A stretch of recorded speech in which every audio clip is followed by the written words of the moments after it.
Today, we have Wich from Sinergia Animal, Thailand, and she has been an advocate for veganism for over three years, and she has worked with Sinergia Animal in Thailand for more than a year and a half.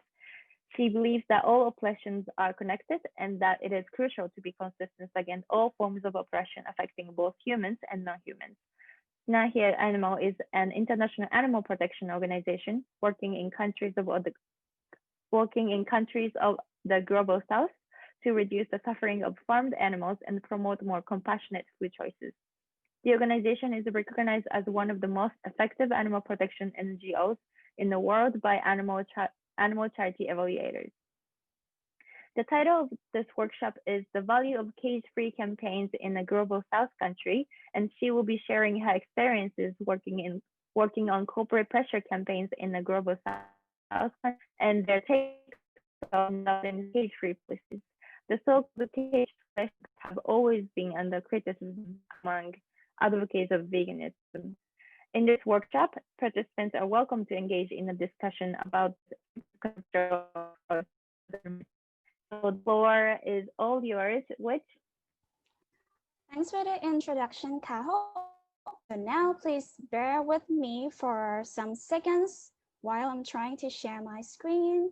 So thanks for the introduction again, Kaho, and hello everyone. I am very excited to have this opportunity to speak here and see many activists from all around Asia gathering together in one place. I mean, not geographically, but during this global crisis, being able to gather together in an online space is really great.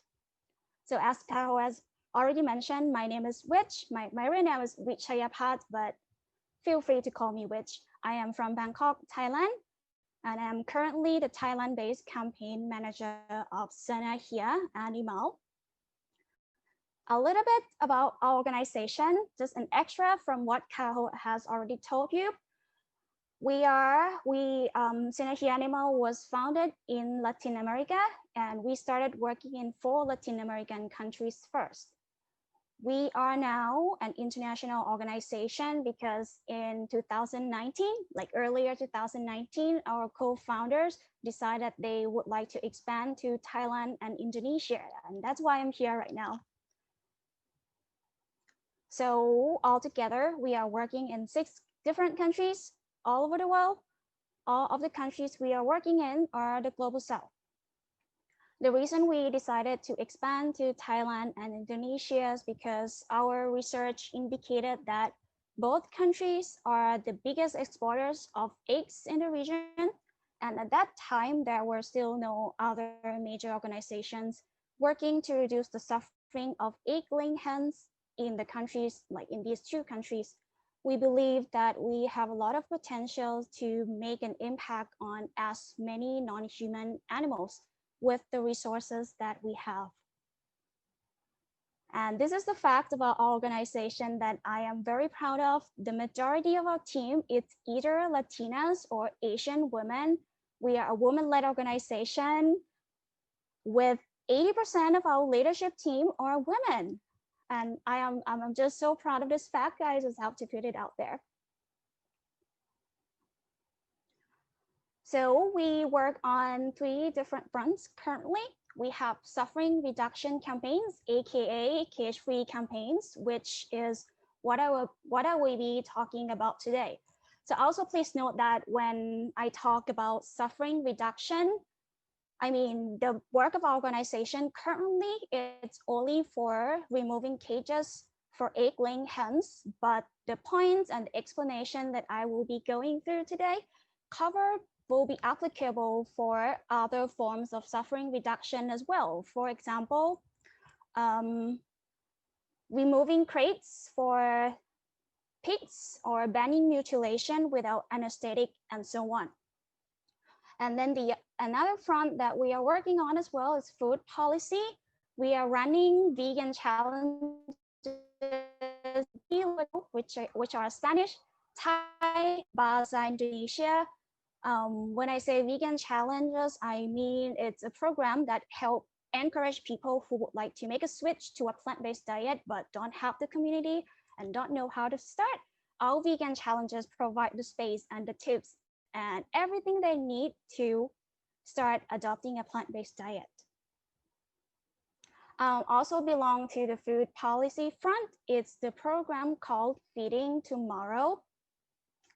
So in this program, we contact governmental institutions, educational institutions like schools, universities, and encourage them to increase plant-based menu in the canteen or in the food that they serve. And our latest initiative, which I am really excited about, is defunding livestock industry. So if you don't already know, many development banks in the world are investing in destructive industries like livestock industry right now. I mean, which is something that they're not supposed to do, right? Because they are development banks after all. So we are asking them to live up to their own expectation and stop investing in livestock industry. And actually the campaign started on the 11th and still ongoing right now. So we will see how they will react to our pressure campaign very soon, hopefully. So what is the global south? I mean, I have repeated this term a few times. It is also in the title of the presentation. So let's reach a mutual understanding about what this term actually refers to. I am gonna start with a pop quiz. So in some seconds, you will see a poll. I hope you see it now. So choose the answer. Thank you for the poll. Choose the answer that you think is the right one. Don't hesitate a lot, it's fine. You don't get cooked, you get the right answer. You choose the wrong one. So I hope everybody can see the poll, and please vote for the ones that you think best describes the global south. All right, so I think we have everybody answering the poll, right? So for 12 of you who choose countries that are considered to be less developed and are facing social humanitarian issues, you get virtual cookies from me because you got the right answer. So thank you very much. For those of you, for those who chose the other one, it's fine. I don't think this term is very common, and this is why I chose to bring it up and explain what it is, what it refers to, so everyone can reach the mutual understanding together. So countries in the global south, I mean, the term global south doesn't refer to every country that is located in the southern hemisphere. In fact, it is quite the opposite because the majority of the global south countries are located in the global north. I mean, sorry, located in the northern hemisphere. So what this term global south refers to is actually countries that are considered to be less developed, less affluent. And I mean, this is not an uncontroversial terms. There are still some discussions whether it is really useful or not to use this term, but it's not my place to be debating. But for this presentation, for the sake of this presentation, global south can be an alternative to more common terms like third world countries or developing countries. So according to the map that you're seeing on the screen right now, the global south are countries in red, and on the other side of this term is the global north, the countries that are in blue. So global north refers to countries that are more affluent. I will also use this term global north as well in my talk. And so definitely Thailand belongs to the global south. It is also important to note that most countries in Asia are considered the global south, but not these countries, which are Japan, Singapore, Taiwan, South Korea, and Hong Kong. These countries are more developed and more affluent.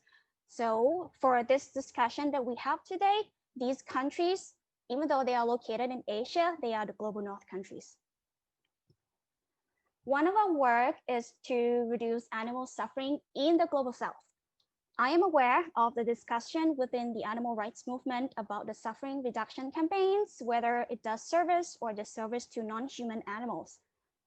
So instead of just assuming how our audience today think, let me actually hear from you. I have two questions for you. First one, what makes you decide to attend this presentation? Number two, what are you expecting to learn from this talk? So here's how we're gonna do it. We're gonna be in breakout rooms. So when you are in breakout rooms, please assign one note taker for each room to write response from everyone in the group in the Google Doc that will be sent to you in the chat right now. Seems like many people attend in my support, so thank you very much. I really appreciate this. I am actually surprised to not see any mean comments at all, because usually when we mention cage-free work, a lot of backlash that we get is that, oh, you're not even vegan for advocating people to buy cage-free eggs. Or like I have even like there's some people even leave a comment on the post on AACA Instagram saying that they will join just to say that our approach is not working and how it gives people justification to continue eating animal products. So I'm actually surprised to not see that. That's good for me, I guess. But overall, thank you so much for your responses. I really appreciate this. Definitely, if you feel like you would like to chime in and add more to your support, to your responses that you have already written, you can also ask me at the Q&A session as well. So for now, let's move on. So when I say that I was surprised because these are not usually the responses that I get from mainstream vegan movement. So when I say that, oh, I work with Sinergia Animal, and the kind of work that we do is that we meet companies and ask them to adopt a cage-free policy. What I usually get is that, oh, but then you are easing people conscience, and they can find justification to continue eating eggs, right?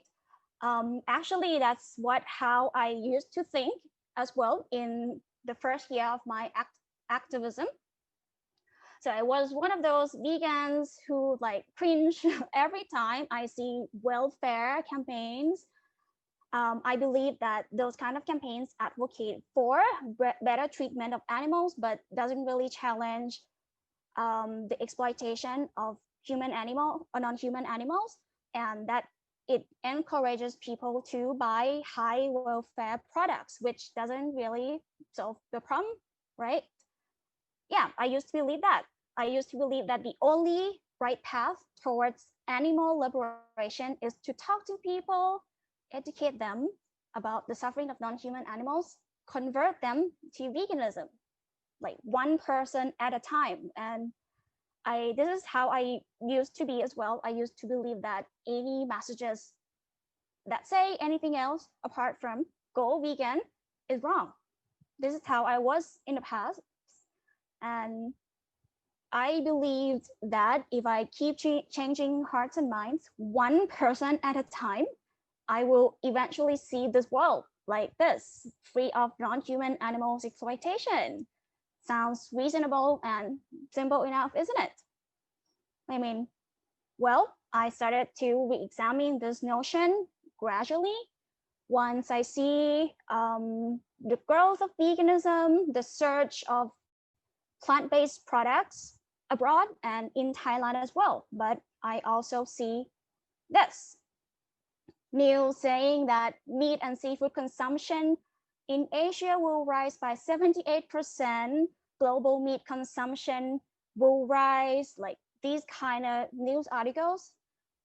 So that means that the number of individuals that are being killed and exploited is not decreasing. While I was talking to people, changing the world one person at a time, more and more non-human animals are being brought into this world. I'm sorry, Rich, to interrupt.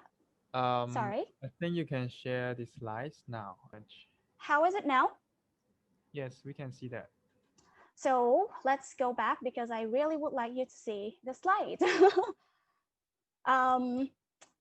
So this is the world I would like to see, like all of you here, I guess. But this is the products, like plant-based products that we sell, right? In abroad and also in Thailand as well. But we also see this news articles about how animal consumptions are increasing. So that means while I was talking to people, changing hearts and mind, one person at a time, more and more animals, like more and more non-human animals are being brought into existence, exploited, and killed. So I started to wonder whether what hours I spent were worth it, whether it was really effective. And this study proves my concern. This study was published in the journal called Meat Science. It was published in 2015. It examines the trend of meat consumption over the 50 years from 1961 to 2011. So it highlights that animal-based protein consumption has surged worldwide over the last 50 years, and that the two drivers contributing to surge of meat consumption are economic development and urbanization, meaning the more people earn, the richer they get, the more meat they will consume. So when I saw the news, I saw the study, I came to the conclusion that changing consumers' behavior one person at a time, I mean, it's still essential and should be continuing, but to reverse the global trend of the past 50 years, we are going to need other forms of activism alongside that. It would be better if we have different paths that will take us to the same goal rather than just one. Cannot forget that there are larger bodies behind all of this exploitation, which is all these major food companies. This is how I see them, large roaming corporates that keep billions of animals in their supply chain, make profits off their back, right? Someone needs to be talking to them too. And here's what Sinergia Animal is doing. So here's the main question I am going to be answering today. Why suffering reduction campaigns, and specifically why in the Global South? Some of us might even think that we are not even a vegan organization at all, because after all, why would a vegan organization encourage people to buy cage-free eggs, right? There are 6 important points that I would like to make today to hopefully contribute to your understanding.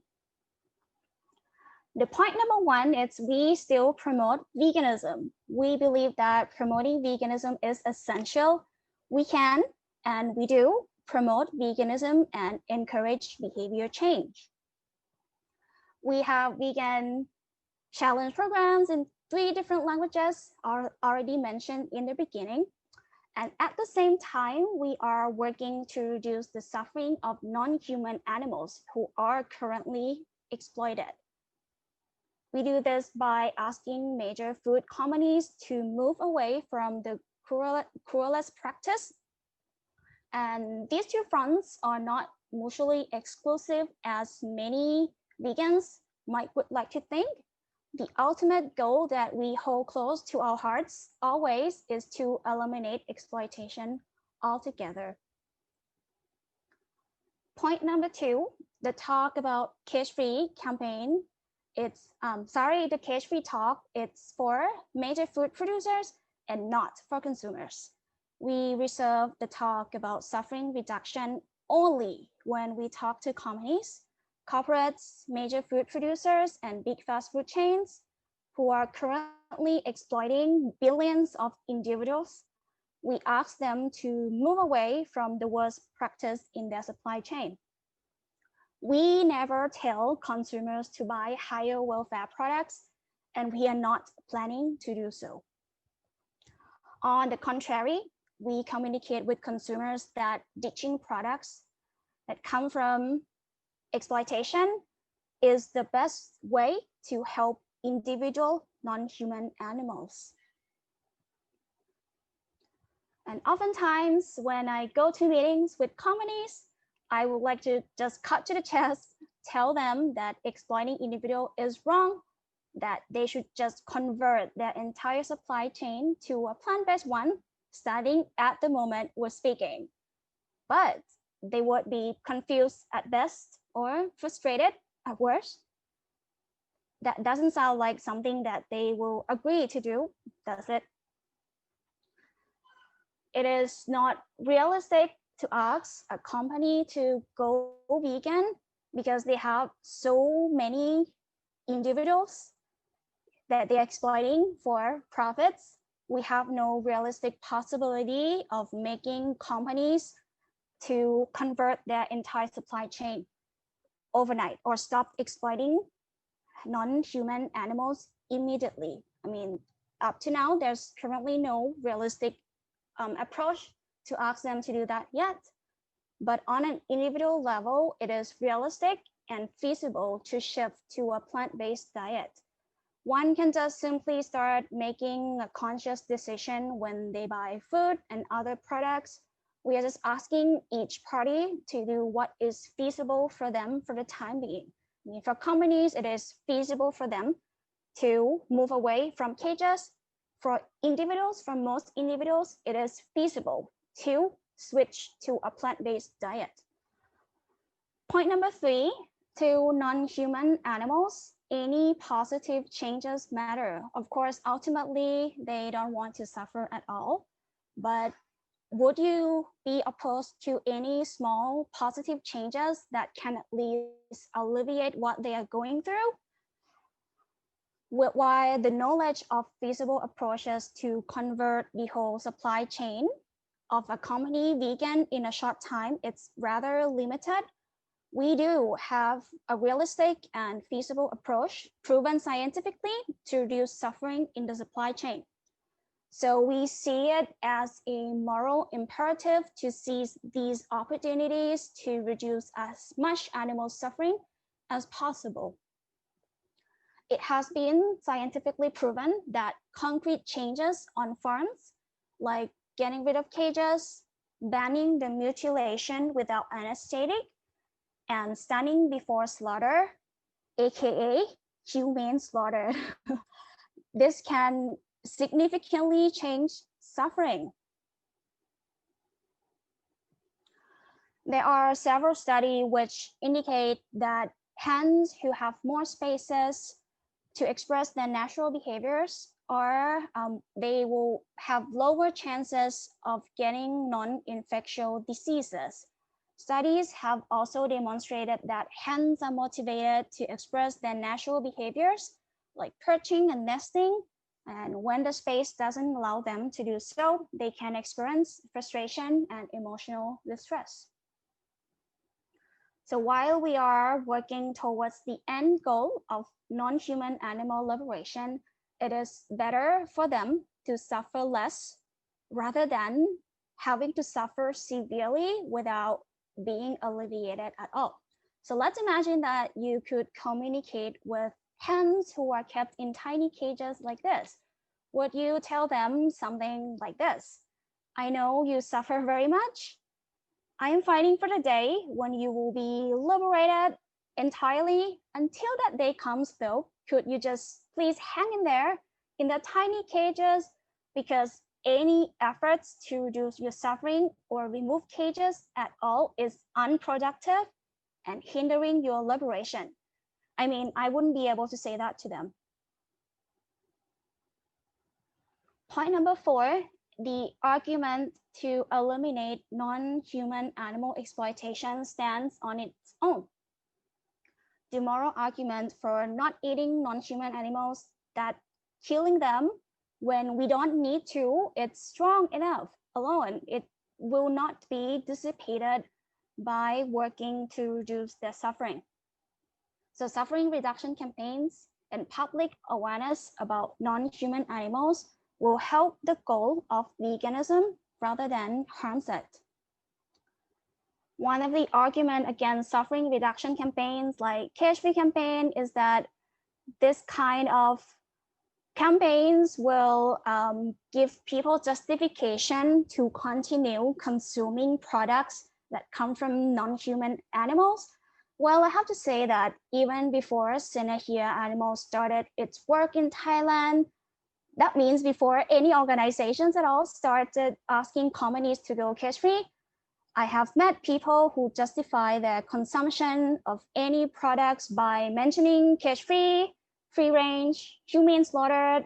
The truth is some people will actively look for justification for their behaviors anyway, like this guy that you see on the slide, right?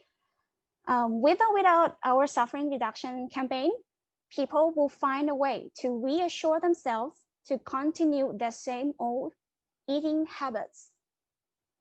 And furthermore, there are some suffering reduction campaigns that I don't think a lot of people, even hardcore vegans, will be frustrated by.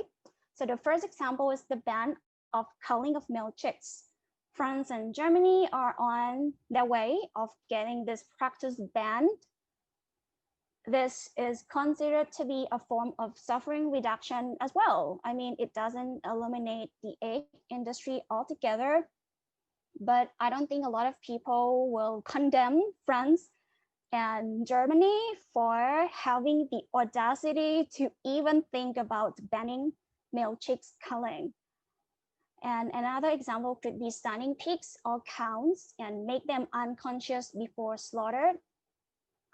So unless the consumption trend is shifted to a plant-based one, sadly, they will be exploited and killed. And it is honestly very hard for me to be opposed to any steps at all, even just a tiny bit, just to make their deaths a little less painful for them. Reason number 5, in the global South country, like in the global South in general, suffering reduction campaigns are essential. So the arguments I will bring up today are especially true for Thailand. And although it might not be exactly the same in all global South countries, I believe some of them are relevant. So here's the statistics that I calculated these numbers by statistics from Food and Agriculture Organization. So you will see that the overall production of meat, milk, and eggs from year 2000 has been increasing everywhere in the world, but significantly more in the global South. So I calculated these statistics by using the number of individual animals that are exploited in order to get egg, meat, and milk. So let's go through the statistics together. So the number of hens that are exploited for egg hasn't grown by a lot in North America and Europe. So you'll see here. But in Asia, Latin America, and Africa, the number has increased by more than 50%. Numbers of individuals that are killed for meat, I mean, the number has increased significantly in Europe as well, but when compared to Asia, like Asia, the number of individuals that are killed increased by 101%. I mean, to me, that's shocking. So overall, you will see that the number of animals that are exploited will increase everywhere in the world, but it increases more in the global South country and especially in Asia. With this rapid growth, we are going to need more than changing one person at a time style of activism to tackle this. So what we need are tactics that can divert a large amount of money from livestock industry, and one tactic that can make production more challenging, increase the cost. This is where suffering reduction campaign comes in. When we ask for concrete changes, we will not only alleviate animal suffering, but will also make the production more challenging, thus increasing the cost of products.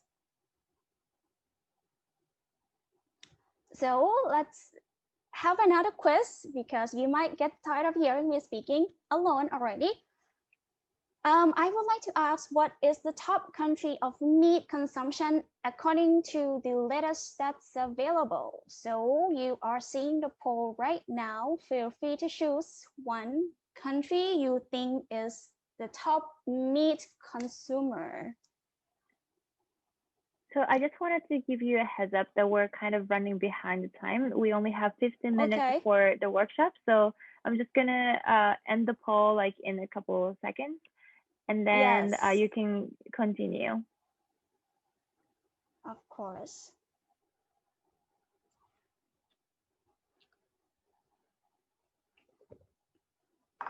Okay, 8 people say China, 8 people say China, the other 8 say USA, and 8 of you are correct, and they are the one who say USA. So this is the map from the BBC, published in 2019. The darkest red are the countries that consume the most meat, and like lighter red are countries that consume less meat. So you see that the top meat consumers are the US, right? This is Argentina and Argentina and Australia and New Zealand are among the top meat consumers. You will see that in Asia, the red are lighter and darker reds are concentrated in Europe. Right? I mean, it's intuitive to think that because of the growth in livestock production happens more in the global south, it's intuitive to believe that, oh, people in the global south consume so many more animals, but that is not the case. So the growth of livestock production is not due to domestic consumption alone. It is also for international demands. Many countries from the global north. So let's see where, for example, where Thailand export animal products to. So this is the visualization from this website. You can check it out later. But what I would like to point out is that, so this is the visualization that shows where Thailand export preserved meat to. And you see that most of the countries are countries in Europe, like the Netherlands, Germany, United Kingdoms, right? I don't think I have time to go through all the statistics that I got, but after I looked at the numbers and the statistics, I am convinced that, I mean, as long as the consumption trend in the global north is not shifted to a plant-based one, we in the global south will continue to be the site of exploitation. And what can we do? Like, we can't not just talk to people, changing them vegan one person at a time. We have to tackle the source, which is the industry as well. So we need to, and furthermore, another thing I would like to mention is that Western influences are, like in modern Western influences in the global north are franchisees, fast food chains, big conglomerates like McDonald's, Burger King, and the like. They contribute to the demand of animal products, and usually in a large amount. They usually have committed to moving away from cages in the global north countries, but not in the global south. So what does this mean?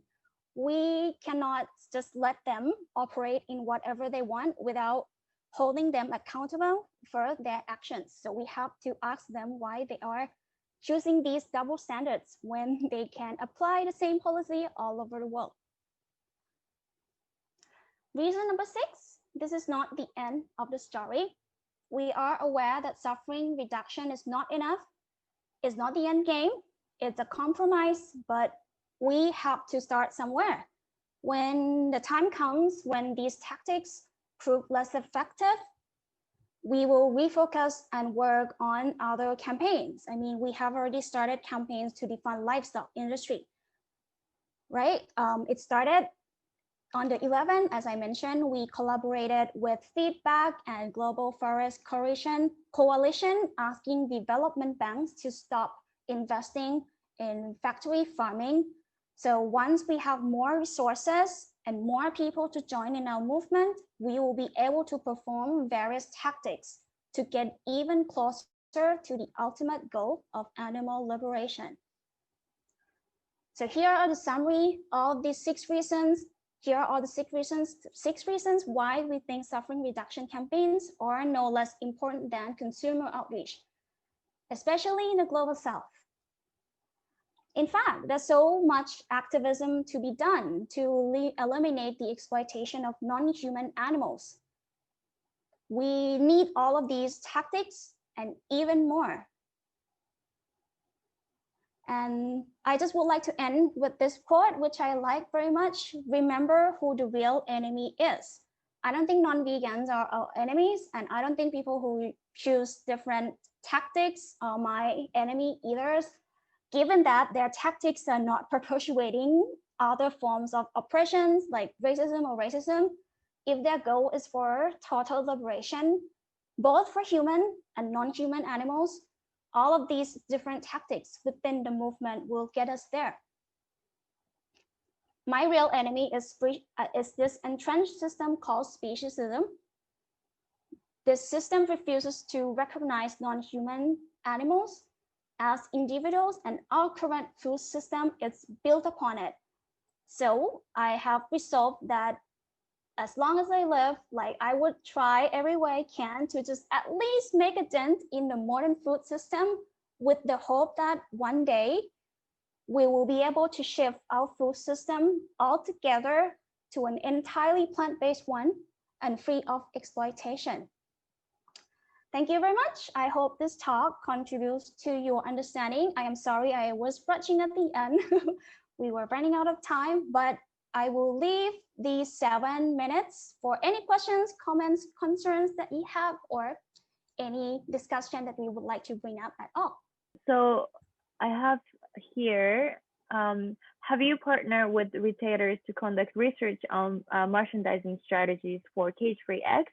And if you have, how did you approach the collaborative research design with retailers? All right, we have not collaborated with any retailers to conduct a research. I mean, ideally, we would like to be able to do that, but then it's not going to be public because we do not want to. Also, we are a campaigning organization, so that means we campaign instead of collaborating with companies. I mean, our first approach is, of course, to engage with them first and ask if they would like to switch to cage-free supply chain. But at the end, if they don't comply, then we are launching the campaign. So we don't want to give out an image as an organization who collaborate and work with retailers. Yeah, maybe in the future we would consider doing that, but at the moment we haven't done that. Thank you again, Wich, for the workshop and the participants for joining.